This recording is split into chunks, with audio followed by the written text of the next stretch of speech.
to everybody from Jerusalem. Here in the Middle East, we think we are the center of the world, but it ain't so. While the Middle East is making a lot of noise and attracts much attention, the Indo-Pacific is the most important region in the world. Today, the Jerusalem Institute for Strategy and Security starts a series of lectures to understand better the strategic developments in this critical arena. As the Jerusalem Institute for Strategy and Security is honored to bring to our audience Dr. Edward Luttwak.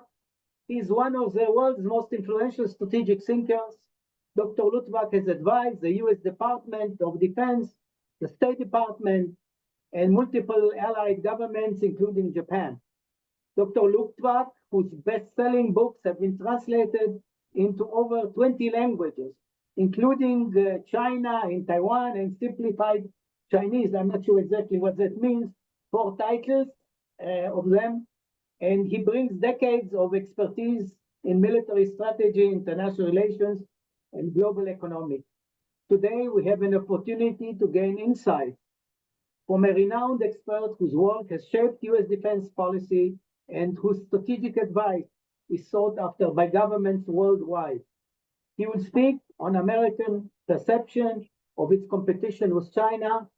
And Ed, it's your floor. Yes, thank you. Well, as you know, there are many people living in the United States, and there are many perceptions, and I don't know what these perceptions are, but I can tell you what my perceptions are. I first visited China in 1976 at the invitation of Marshal Ye Chenin, who was the big boss of the PLA, which at that point, 1976, was the only institution in China that was protected from the destructive effects of the Cultural Revolution. Not fully protected, but some protected. So why did I go there? Because I was a military expert. At that time, I was considered, funnily enough, an expert on tank warfare because I actually participated in the 1973 fighting in the Sinai and all that. And the US Army said that I was a tank expert. So the Marshal Ye Chenin invitation. So in 1976, a military expert in the United States could travel to China at the invitation of their political head of the PLA in order to help the PLA, the People's Liberation Army, to deal with the threat. The threat was more than 40 Soviet armored divisions, tank divisions, mechanized divisions that were pointing to Beijing. In Beijing itself, there was a great effort to dig tunnels. The Mao slogan was dig tunnels deep, store grain everywhere. And at that point in 1976, the Chinese had opened, Beijing had allowed the CIA to set up big radars in Yining, Kulja, the Russians called it, the very end of China, in the Bortala Mongol prefecture of the Xinjiang Uyghur Autonomous Region, facing directly the Russian launch places in Kazakhstan. So I'm in China as a guest. Mao dies, and because it dies, me and the other people, including somebody much more important than me, the Secretary of Defense, James R. Schlesinger, who had just resigned, but he was the senior American there. We went in the Great Hall of the People, looked at the body of Mao, together with Wang Wenwen, Chiang Ching-chao, etc., the Gang of Four. They were standing next to us in the Great Hall of the People, etc., etc. That's how my China begins. And my China ends actually very recently when it fell to me, even though I'm not at all a computer expert. I'm a computer primitive, a computer ignoramus, ignorant. It fell to me to go to the National Security Council and bring to their attention that the Huawei, the new Huawei microprocessor, which was called Kirin 960 or something like that, that all its important elements, the CPU and the actual functioning elements of that chip, were actually ARM technology, Cambridge, England, owned by SoftBank of Japan, but the technology was owned then by the Queen of England, and it was swapped with the US technology, therefore it was controllable from Washington. So the president acted on that information, and the next day Huawei could no longer sell telephones except to children, because their entire microprocessor, Kirin and so on, was in fact technology. So we have evolved from, I should add that in China, my job was to change the guns of their old T-55 tanks and bring the new 105-millimeter guns to protect Beijing from Soviet invasion. Now we got to the point where there is a process of technological separation. That separation only started a few years ago with the Trump 1. Trump 1 started it. Under Biden, it continued, but not with much energy. And of course, will now resume with a lot of energy. Because the perception of China in 1976 was that it was a very important ally, an essential ally against the Soviet Union at the time when the United States was very weak. Remember that in 1975, there was the abandonment of Saigon, the loss of Vietnam, because the Congress would not give money for anything. So the U.S. Navy was falling apart, everything. In that weakness, that the great Kissinger made the great strategic move, etc. And I had this very low, humble part in it, to do with tanks and so on. It's a serious thing. And now, from that time to now, we are in a situation where every single day, another relationship, which is a technological relationship between the United States and China, is being cut. Now, trade relationships are not going in the same way.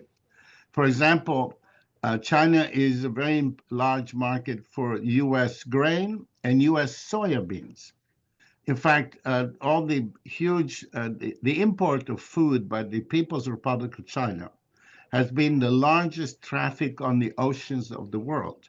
And that comes from Brazil, from Argentina, United States, and Canada. So from the point of view of the U.S. Agricultural sector, China remains an important market. Nobody is talking about stopping it. The Chinese themselves are diversifying. The Beijing is diversifying, I should say, and importing more from Argentina and Brazil and so on. But the process of technological separation has a long way to go, a long way to go. And one of the protagonists of this is Elon Musk, who is now an advisor to the new American president. And his great focus is on maintaining American technological primacy. At the same time, he still has a big business in China, selling his cars, producing cars, and involving, therefore, technology transfer, whether he wants it or not. If you are producing your advanced vehicle in China, you will have technology transfer. It doesn't matter whether it is legal, illegal, and so on and so forth. So this separation is, of course, driven by one thing, the thing that is in the title that Professor Imbar chose to give it, changing perceptions of China. That's the driver, is the perceptions of China changing that is driving the whole process. And these perceptions have continued to change. From 1976 through 1989, in spite of what happened in 1989, which is the Tiananmen killing and so on, it continued, and then the turning point definitely came with Trump 1. Trump 1 cut the supply of microprocessors, other things like that. That's when the cutting starts. It continued under Biden, though with not so much energy. And now, why is this perception changed? Well, there are three different elements of it. One is very small, and that small perception is that the American security authorities, the FBI and so on and so forth, have been facing a kind of espionage on a scale never before, which is to say, and it is rather unfortunate from the American social cultural point of view, because the Ministry of State Security in China targets Chinese Americans.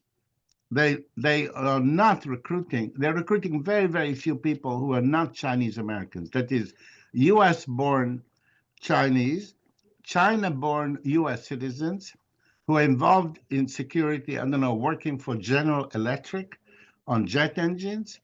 They go to them and say, well, you were all very proud of your success, that you're such an important engineer. In your village, they're very proud. People are cleaning the ancestor graves, and we like you a lot, and why don't you collaborate and so on. Some of them do. Now, mind you, they are sophisticated. They're not simple people. When somebody refuses, they don't do anything. They don't say, oh, we're going to kill your old aunt living back in Henan province. No. No threats, no threats, just inducement. We love you. We are, we're very, you're such a successful person. Why don't you help China rise in the world? So they're doing mass recruiting. The FBI has been increasing the number of its people working on Chinese cases, and they always are behind. They can't keep up because of the huge scale of it, never done before, which is approaching huge numbers of people, anybody with any technology and so on and so forth. That has been one aspect, but a narrow aspect, not particularly influential with public opinion, not at all influential with business, but for the government, let's say the government bureaucratic structure, very important issue. And of course, the much more important issue at the other end from these technicalities is the change in the tone and content of the top leadership. Remember, we had, I visited China every single year until COVID, until COVID stopped me from my last trip. But when I first visited, there was dead Mao. And dead Mao was much better than living Mao, of course. But he died while I was there. And from dead Mao, there's been ups and downs. And the biggest down, of course, was the Tiananmen so-called incident, which is the massacre of students and so on. But there was, in fact, a political progression from the moment Deng Xiaoping came to power. Deng Xiaoping was not Mao. He was very powerful, but he was not Mao. And then the years leading up to Hu Jintao and Wen Jiabao, when Hu Jintao projected the image saying, yes, I'm the head of the government, but I'm not a god. I'm not a god. Don't expect me to be a god. And when there was the famous earthquake in Sichuan, Wen Jiabao went to visit. This is in actually, it's in so-called Tibetan Autonomous Prefecture north of Chengdu. It's above Chengdu. It's a beautiful place.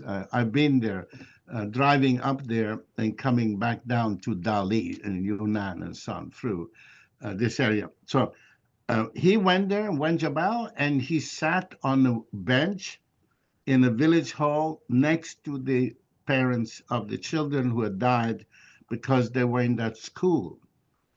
And the school was made of tofu. It wasn't properly built. It was built by some speculator. The moment it shook, it completely collapsed. And this was a terrible thing. And basically, the Chinese government leader is going there to apologize to the parents of the children.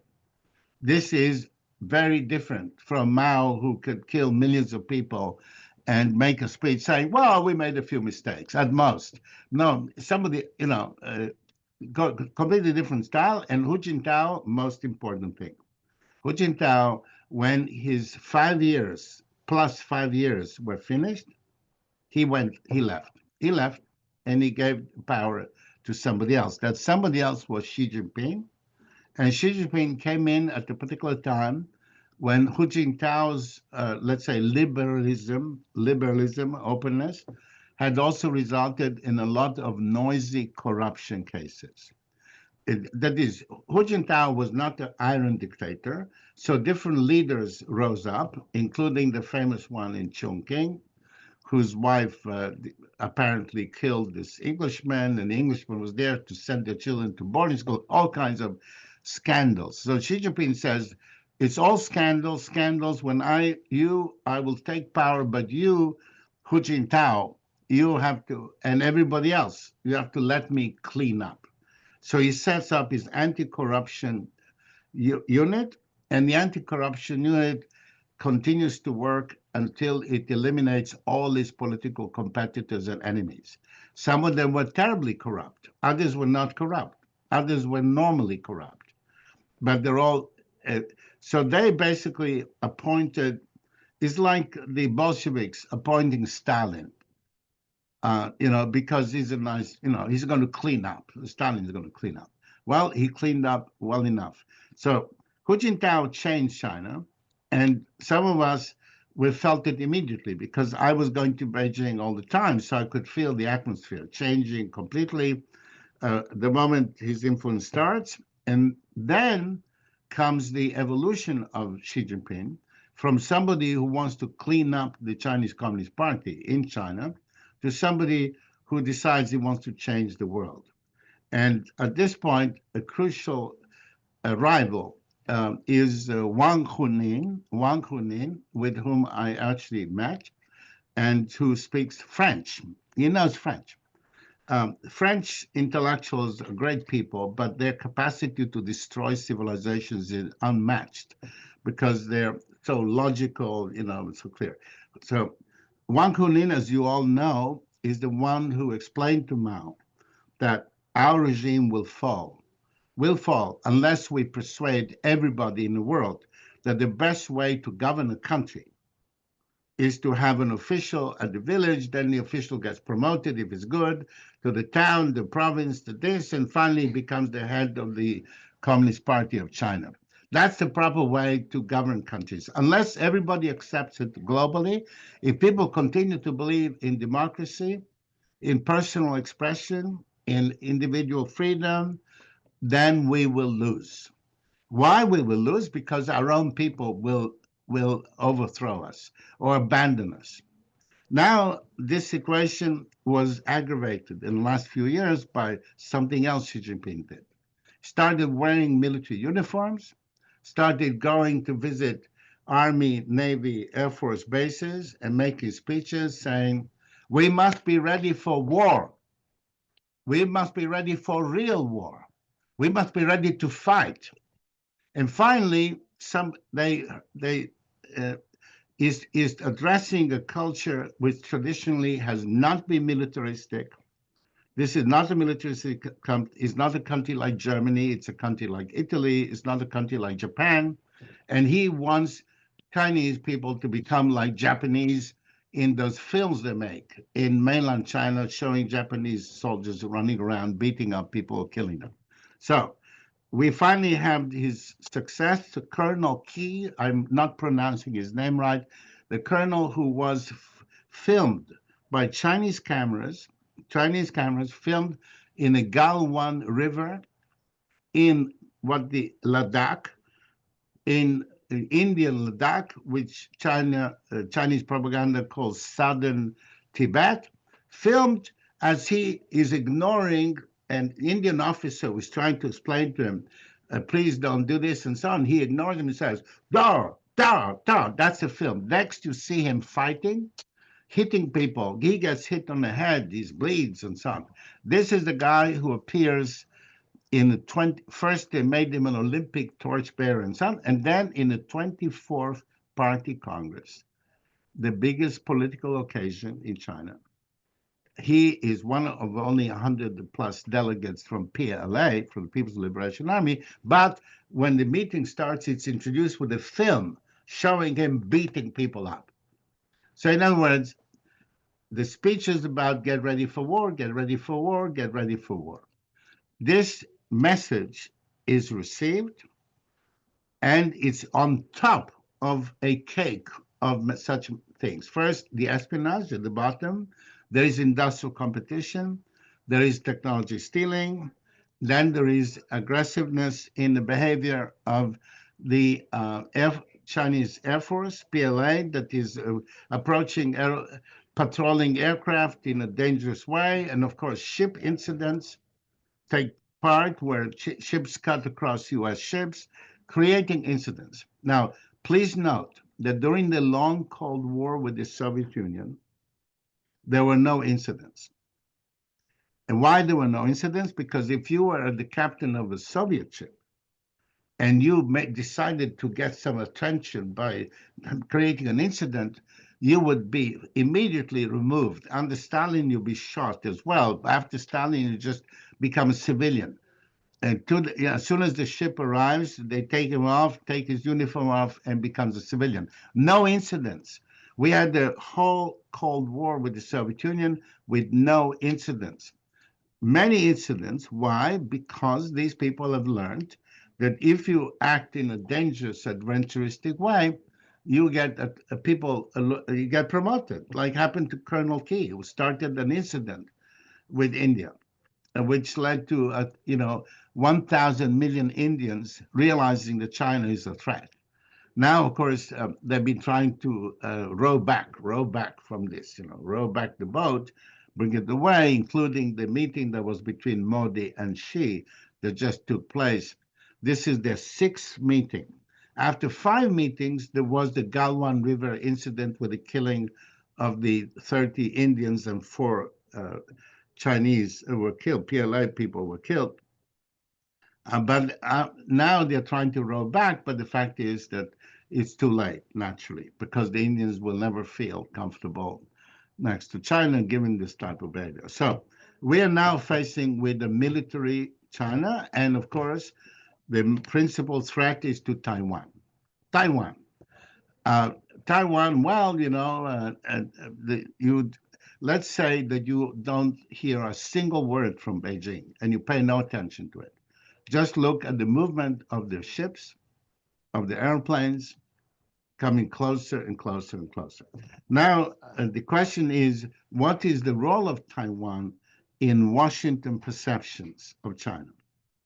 And the role of Taiwan is, first of all, people talk about China all the time. They don't talk about Taiwan all the time.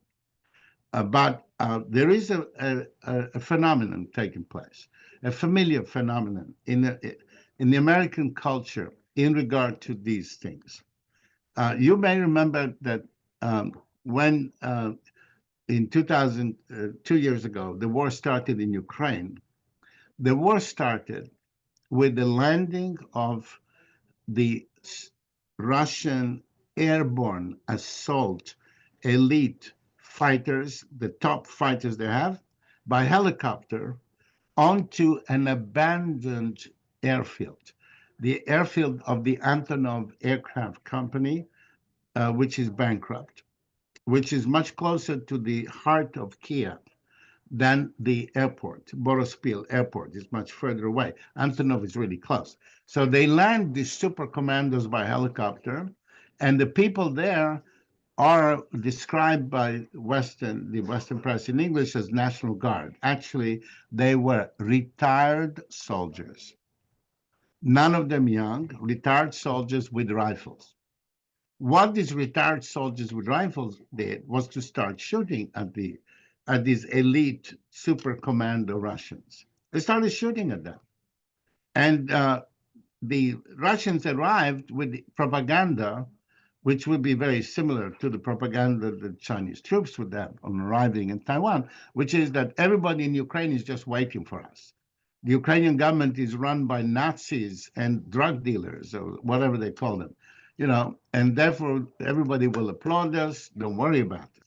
Now, the result of the fighting that took place on those 2 hours in the morning set the course Ukrainians fight, Russians invade, Ukrainians fight, Ukrainians kill with the rifles these people who landed, who are the best troops that the Russia has, and they kill them and they drive them and they stop the entire thing.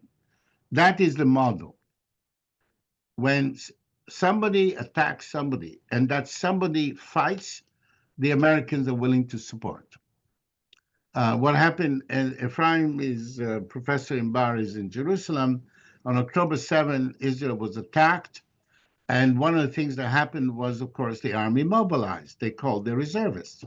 So um, I was actually, I wanted to go myself. When I arrived at the boarding area, they were giving priority to people who had the sheet of paper in the hands, which was the printout of the recall by email. They got recalled by email, and only people with that printout could go on board. Now, where did these people come from? Well, some came from just outside Kennedy Airport. Others had just arrived from San Francisco, switching flights, and people had abandoned their businesses, their houses, to join the go back to the in uniform. And in Israel, the same thing happened. Of course, people stopped. They were going in the middle of something. They hear this mobilization. Boom! They put on their uniform. They go and they fight. When that happens, the Americans start airlifting weapons and ammunition. And of course, the Israelis do not want American troops. They do not want them. They wouldn't accept them or anything of the sort. The only American soldiers who arrived very recently because they transferred this new theater high altitude missile system. So they have a handover crew. They'll be home in a month. And they're certainly not taking part in fighting or operating the system. The system operation is being done by Israeli officers, not by them. So when you fight, Americans support you. And that is the big problem now, of course, in regard to the Taiwan, to the threat to Taiwan. The American relationship to Taiwan is not a voluntary political relationship. There is the Taiwan Relations Act, which makes it a legal obligation for any U.S. government to defend Taiwan. It's a legal obligation. However, if there's no violent, strong, mass resistance to an invasion from the mainland, there's no mass resistance, there'll be no U.S. support. And this is where, there are many things to be done. I first visited Taiwan in 1977, early 77, a few months after I first visited Beijing. I was a guest of a great man called Han Wu. Han Wu, the one who got and preserved and protected all the beautiful artworks. The top of Chinese art, everybody knows, is in Taipei at the National Palace Museum. And Han Wu invited me to visit. And I visited all over Taiwan. I came with my wife. And then I developed friendships there and all kinds of things. Now, the one thing I was never able to do was anything related to my profession. I am, Professor Imbar was saying that I'm a strategic son. I am perhaps something, but I'm primarily military. I'm a military advisor. I tell people what I myself have been in various wars. I started with the British Army. I was with the Israeli Army. Nobody knows, but I actually won the 1967 war because I was in the Golan. I had the rifle shot, actually got the helmet of the guy I shot in my office above here. So I'm a military guy. And the one dialogue I never had in Taiwan was with the military. I could never have a dialogue with the military because in those days, these are the old days, Kuomintang officers and the Kuomintang regime under the Chiang Kai-shek originally is still alive, then Jiang Jingwo, his son, never had a conversation with them.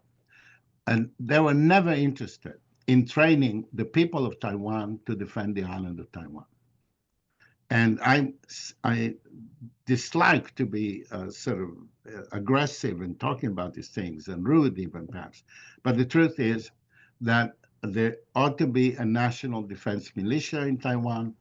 There ought to be everybody who wants to volunteer to be trained to use one weapon, like one anti-tank rocket, one rifle, and so that if there is any invasion, there is resistance. The moment there is resistance, there'll be full support, not only from the United States, also from Japan. And Japan can do a lot with its submarines. They can sink every ship of the plan that is worth sinking and so on. So I'm going to end by saying that the sky has been darkening.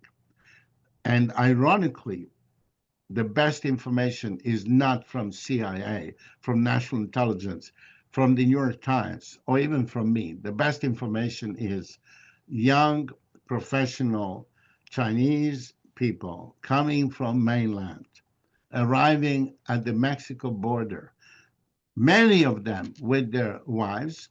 Many of them even have a child who arrived at the Mexico border by flying to Ecuador because there's no visa and so on, and then going up through Panama, carrying their children in the jungle, in the water up to here, to arrive at the border. And these are people who are successful people. None of them want to become a waiter or cook in a Chinese restaurant. They already have businesses.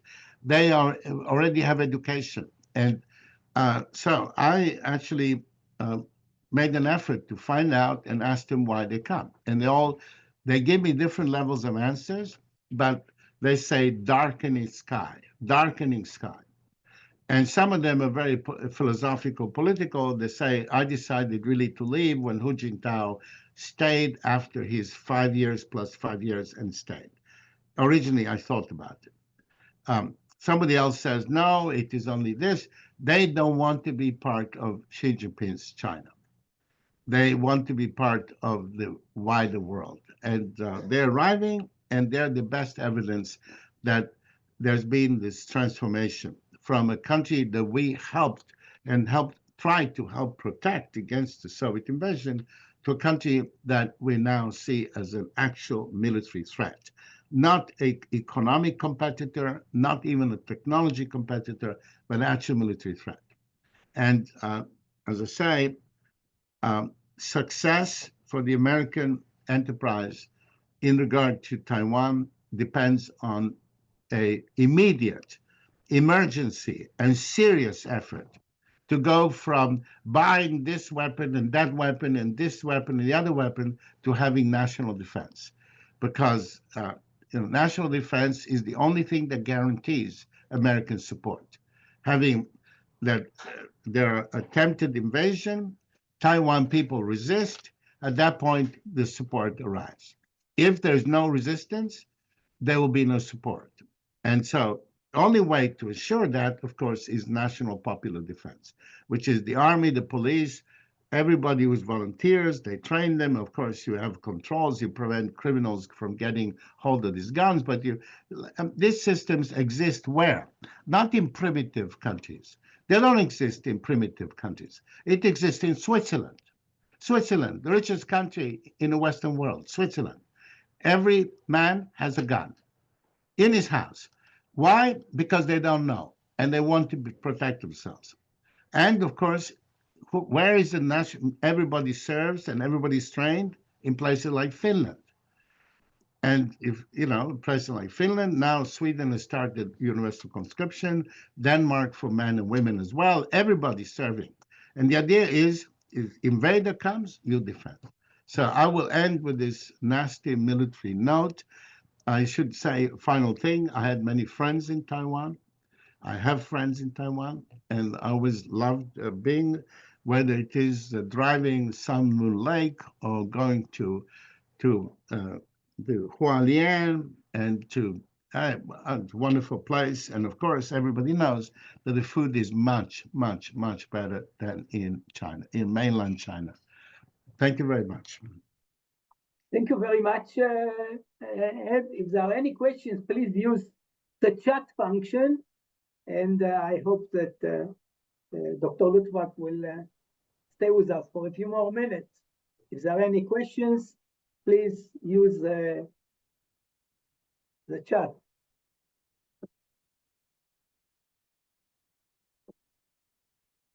In the meantime, I have one question for you. How does slowing of the Chinese economy affect the relationship between the United States and China? Well, everybody except Americans see that, of course, Chinese economy has expanded and can continue to expand until it is a bigger economy than the U.S. economy. Everybody outside China is convinced that this is the so-called threat. You know, all these European analysts try too hard to be cynical and to, practical, whatever they call it. As a matter of fact, it disregards the phenomenon of American life, that America is an ideological. The United States is an ideological project. If people did not realize that, they should realize it after this election, where nobody talked about it was an ideological project. It had to do with the conceptions of life. So the United States was doing fine when it has a smaller economy than it originally had, a smaller economy than Belgium in GDP terms. We're going back to 1850. Then a smaller economy than Germany, of course, for a very long time. This is not Americans do not think in terms of economic size, GDP, magnitude of economy. This everybody in Europe is convinced that this is what agitates the Americans, makes them anxious, that Chinese will be richer. And of course, it is strategically important, but that is not the driver of politics or policy. That is not the driver of policy. Remember, the United States was developed as a political community when it was a very poor, remote area. And it took them a long, long time until they had an economy comparable to the British economy, which was a very big economy for them. And then they were overtaken by the German economy before. And that was not the issue. This is not the issue, because Americans have not economic size, but they have technology.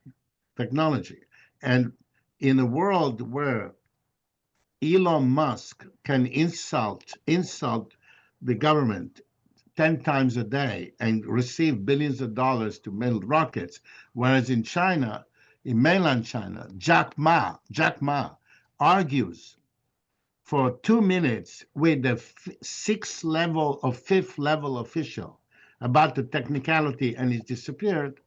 Then that is how the U.S. economy is driven. The U.S. economy is driven by innovation, and innovation needs freedom. Without freedom, there's no innovation. And you need to have freedom for people to innovate. People, there are thousands of them, not one Musk, thousands of them. So the Americans are not concerned about it. Everybody in the world thinks it's important, not Americans. Okay, just a moment. There is.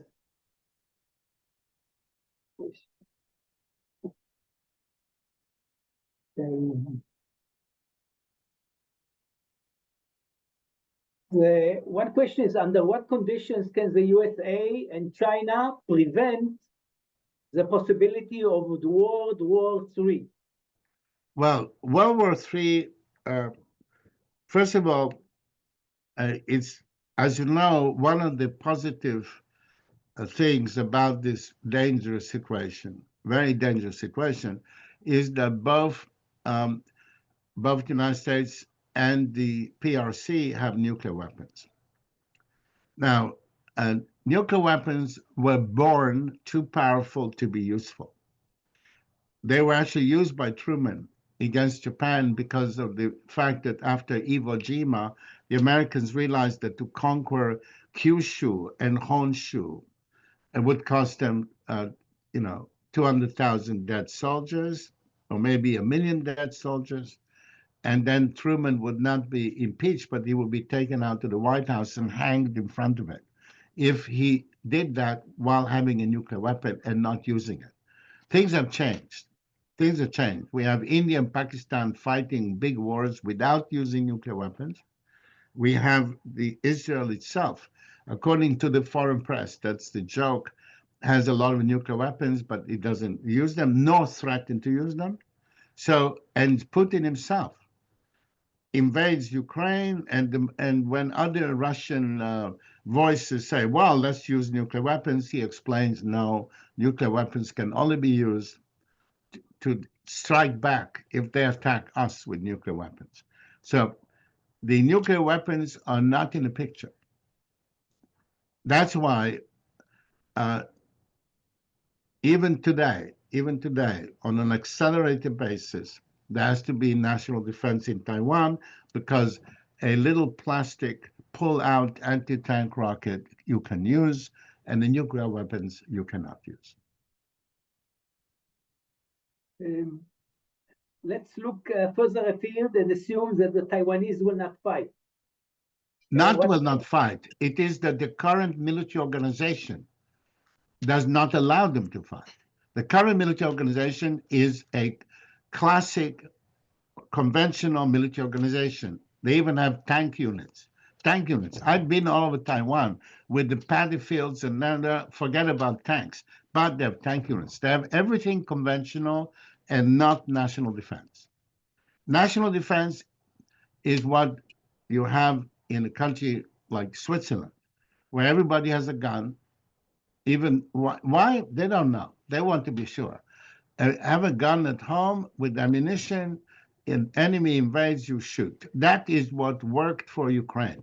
That is why Israel is a very strong military power, because it doesn't depend on a small group of professional soldiers. Every able-bodied person is in the armed forces, except for the religious, etc., the ultra-religious. Everybody else is in the army. My wife is an Israeli. She was a lieutenant in the military police. To this day, she could use a pistol very well, which is a useful thing to have in the United States. So national defense is what protects countries. Taiwan needs a national defense. Now, what is the great advantage of national defense? That it takes 90 days to organize. 90 days. In 90 days, you can go from zero to having national defense. But when all the years that, including when President Tsai arrived, I was at that time in Tokyo advising Prime Minister Abe Shinzo. And I was invited to Taipei by President Tsai. And I said, President, you need the national defense. You need the national defense so that if there is any invasion of anything, there is a popular mass response that will trigger huge support from the United States. And now Japan. Now, Japan has important capabilities that they are ready to use, including they have the world's best submarines, the world's quietest submarines, and so on. However, national defense, in 90 days, you can organize it. Everybody in army, police, ex-army, retired police, organizing training units, whoever is volunteer. A volunteer comes, you check him out, he's not a criminal, and then you train him to use a weapon, and the weapon is held in the nearest police station and so on. That kind of stuff. That is the key politically, because the Americans will not fight for people who don't fight for themselves. Another question is, do you believe that under Trump's administration, a Chinese invasion of Taiwan is more or less likely? I actually, strangely enough, I don't think it makes a difference. I think the dynamics here are different dynamics. They are within the universe of Beijing. Beijing is its own universe. Now, because as you know, on the one hand, Trump's message is, with me, you can do business. I'm not somebody like Biden who's going to say, oh, you're a dirty, you're a cruel dictator, I won't talk to you, kind of stuff. You do business. He talked even to Kim Jong-un, to the North Korean Kim Jong-un, talked to him, this complete, wherever he is. So that's the thing. On the other hand, it was under Trump that the cutting of technology relations between the US and China started. Biden did not do much to pursue it. He did something, not much. It was under Trump.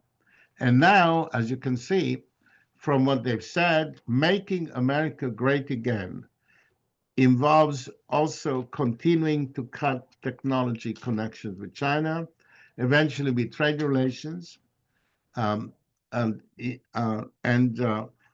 therefore there is a determination and there is an awareness in Washington that this could lead to some forms of conflict, not a global nuclear war, not last World War, but some kind of confrontation.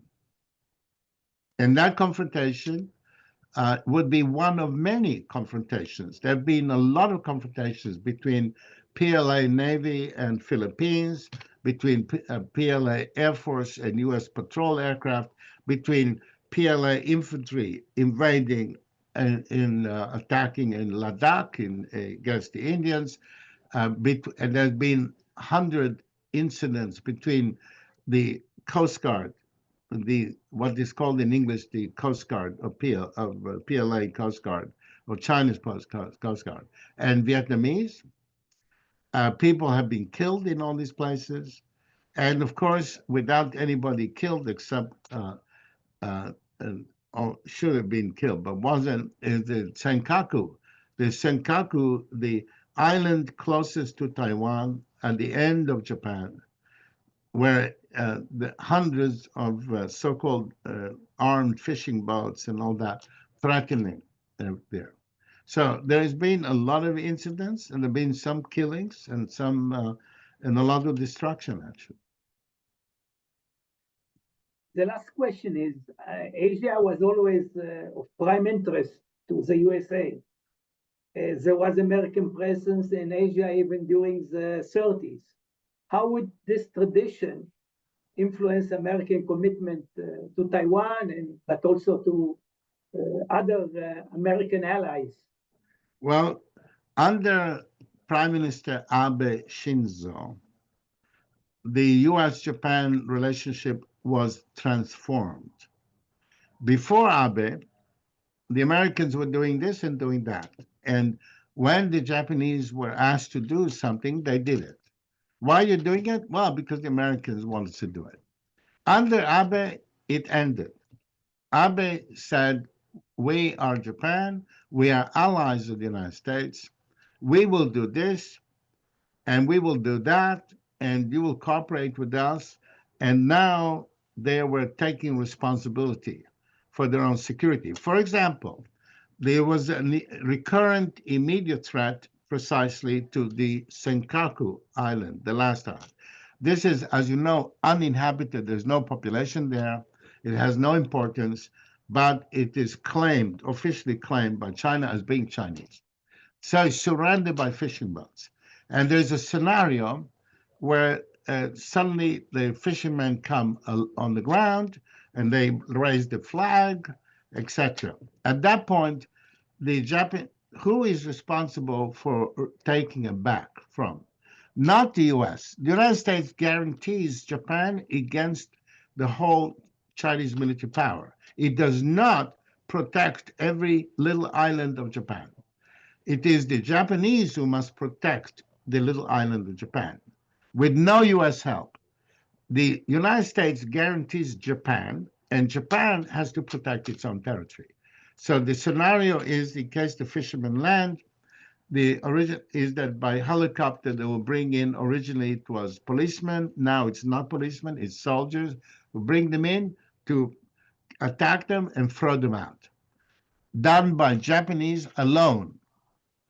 And there's no intention the Japanese do not expect the Americans to help in this, and the Japanese have to do it themselves. If they don't do it, then the whole relationship unravels. In other words, the United States provides a nuclear guarantee to Japan that has no nuclear weapons. The United States supports the whole of Japan in defending against, in the old days, it was the Soviet Union landing in Hokkaido. Now it will be Chinese power, because the Japanese interfere with Taiwan and so on. There will be general support, but the territory, it is Japan alone that has to secure its own territory with its own forces. against an invader. This is part of the scheme. And this applies to Taiwan too. The United States can support Taiwan, but Taiwan must protect its own territory from invaders by having people there, like were present in Ukraine at the Antonov Field, 45-year-old men with rifles. That is what made it possible for Ukraine to resist a Russian invasion. Dr. Luttwak, thank you very much for your enlightening lecture. And we all hope that America will be great. Well, Because you know, strong America. Trump was elected by people who believe that the United States cannot continue to do, the United States government cannot focus on changing people's sexes, and they're doing this and doing that and the other, and has to go back to the main business, which is to assert American cultural, intellectual, political dominance globally. This is an imperial project. You know, this is a democracy internally. Its purpose is to sustain an empire. You know, and this is in the Anglo-Saxon tradition. This is the same as the British. Thank you very much. Thank you very much. Thank you. Thank you. All the best.